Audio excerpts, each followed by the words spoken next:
Friends, இன்றைக்கி வந்து நம்ம சுவையான ஒரு உருளைக்கிழங்கு குருமா பார்க்க போகிறோம்.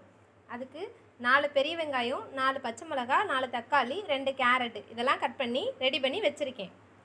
4 உருளைக்கிழங்கு வேக வச்சு மசித்து ரெடியாக இருக்குது. கடாய் காய்ஞ்சதும் கறி மசால் பட்டை, கொஞ்சம் பட்டை சோம்பு சேர்த்துக்கலாம். கருவேப்பிலை, புதினா சேர்த்துக்கலாம். வெங்காயம் சேர்த்து வதக்கிக்கலாம். பச்சை மிளகாய் சேர்த்துக்கலாம். நல்லா வதங்கினதும் தக்காளி சேர்த்துக்கலாம்.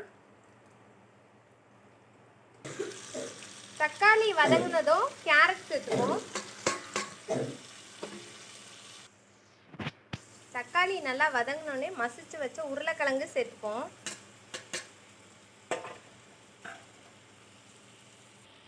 தேவையான அளவு மஞ்சத்தூள், சக்தி மிளகாய்த்தூள் அரை ஸ்பூன், சக்தி மிளகாய்த்தூள் அரை ஸ்பூன், சக்தி கரம் மசாலா அரை ஸ்பூன், சக்தி கரம் மசாலா அரை ஸ்பூன். என்னோட பிராண்ட் எப்போவுமே சக்தி தாங்க. சக்தி மசாலாவில் சமைச்சு பார்த்தீங்கன்னா உங்களோட டேஸ்ட்டு வேறு லெவலுங்க. எல்லாத்தையும் கலந்துக்கிட்டு தேவையான அளவு தண்ணி சேர்த்துக்கலாம். தேவையான அளவு தண்ணி சேர்த்துப்போம். தேவையான அளவு உப்பு சேர்த்துக்கலாம். அவ்வளோதான்.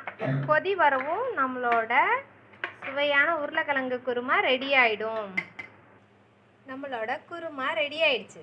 சுவையான சப்பாத்தி உருளைக்கிழங்கு குருமா ரெடி.